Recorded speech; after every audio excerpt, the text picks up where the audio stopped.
I should start an ASMR channel.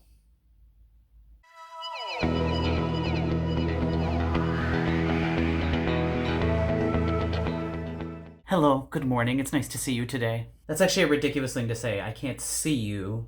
You're seeing me. I don't. Not the point, KJ. Move on.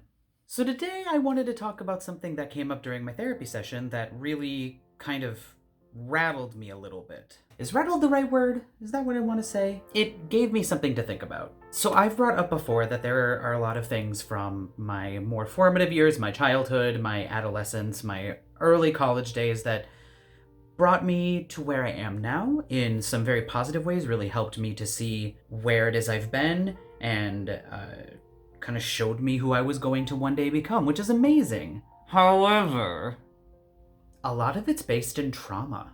Ooh, trauma, such a difficult word. And one that I've often avoided because what I went through wasn't trauma. Sure, it was a lot of harrowing experiences involving really dark, negative emotions that have followed me my entire life and have made it difficult for me to sometimes evolve in the ways that I want to evolve and become the person I want to become, because I'm trapped in this way of thinking that is ultimately negative and creating discord in my life and making it difficult for me to make connections in the ways that I want to make. Yeah, turns out that's trauma. And trauma responses vary from person to person. I am not going to sit here and pretend to be an expert on trauma, but I've had some traumatic experiences. So, let's dive into this, shall we? So myself personally, when I am experiencing a trauma response, it's usually with some sort of elevated state. My heart rate goes up, I start to feel cold sweats, I start to feel like I can't breathe. It's sort of like a feeling of impending doom and impending death. And even just saying that description out loud feels completely overbearing and overdrawn and overblown, and like I'm being so overdramatic. But after extensively talking with my therapist and doing my own research, it turns out that those types of responses are common when dealing with traumas that come up in our lives. Again, for myself personally, my trauma responses usually come up in moments where it feels as though I have made some sort of mistake that may or may not be large or minuscule. It really doesn't matter. When I feel like I've done something wrong, there is an immediate response that manifests as anxious anxiety, panic attacks, and sometimes completely debilitating feelings that prevent me from having a productive or nuanced conversation in any capacity. And one of the problems with this is that it has been used against me in the past, which makes it, frankly, even more difficult for me to overcome it, because in those moments, I am having negative feelings about my negative reaction to negative stimuli, which are creating completely and totally confoundingly confusing wavelengths that are crashing against each other and making it impossible for me to make either a rational, informed, or productive decision about what to do next. And so one of the things I'm working on right now is identifying it, saying that this is a thing that is happening. I am having a response to this in this moment, and it is causing me distress. What do I do now? Well, my therapist suggested that we try some grounding activities. And what is a grounding activity, you ask? Well, the way that it was described to me and the way that I am experimenting with utilizing these tools is to take a moment to remind myself, okay, I'm feeling this way, that is valid. However, I'm here, I'm okay, I am not dying, I am not imploding. This is doable. I can handle this, I can work through this. And just finding a moment of clarity to remind yourself that this response, while natural and it's coming up and it does need to be dealt with, the feeling of impending doom and death are not completely accurate. It's a natural biological response from basically our lizard brains that help us to identify that we are in a stressful, possibly dangerous situation that we need to assess. And unfortunately, it can be really indiscriminate. It doesn't recognize that that moment is not a life or death situation.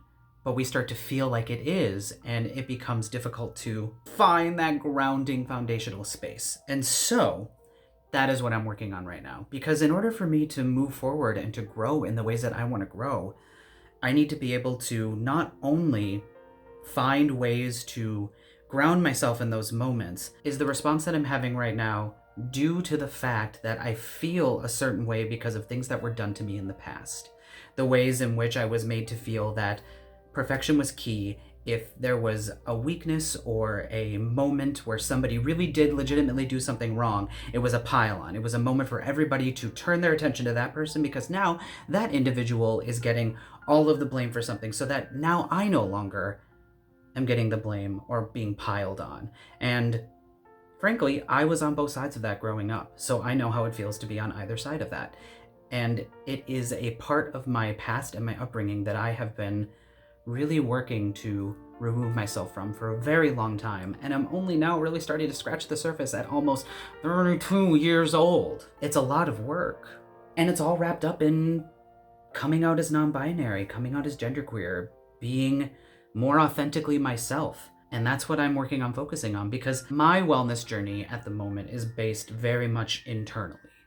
I need to see myself in a different way, in a different light, offer myself more love and compassion, care, and patience in order for me to make some of the other changes that I want to make in my life. And it's not always easy. Some days are better than others. Some days I'm able to see things for how they are, and some days I'm drowning. I know that I've been kind of cloistered inside in a safe environment where I can hide. And it's been a really great way for me to get more in touch with who I am and what kind of a person I'm becoming. But now I'm going to be in a position where I get to share that with other people. And some people might be super excited about that and love that and support me. And other people might treat it as an opportunity to take all of the things that I'm most insecure about and twist them and turn them against me. And that is why these grounding techniques and these foundational techniques are going to be so important, because the more sure I am of myself, the more I love who I am, the more that I am aware of the ways in which my body and my brain and my psyche and my spirit work, the easier it will be to advocate for myself and seek out those allies who will also advocate for me in times of hardship. And when it gets difficult and when people are trying to pile on me in an unfair way, not giving me my fair share, not giving my fair say, not letting me have my at-bats to not only defend myself, but also point out the nuances in conflicts and times where there are disagreements. I'm hopeful to continue that journey in a positive way and find ways to continue to connect to that part of myself, because it's going to be vital moving forward. So, that last little bit there got a little bit deep and a little bit heavy. But if this is something that resonates with you, let us know down below. Or if you have questions or comments, please feel free to let us know about them. We would love to hear from you. We're looking for more ways to engage and connect in this time where that's difficult. And thank you so much for joining us, Mama. I'll see you when I see you. Thank you so much for continuing to push us forward on this journey and for getting us started on this path together. And I can't wait to hear more from you about where you're headed this year, because our health and our wellness goals, physical, spiritual, mental, emotional, they're all linked. And we've each got a unique, special perspective to share. And I can't wait to hear more from you. So, without further ado, thank you so much. I love you all. Have a great rest of the day. Mwah. Goodbye.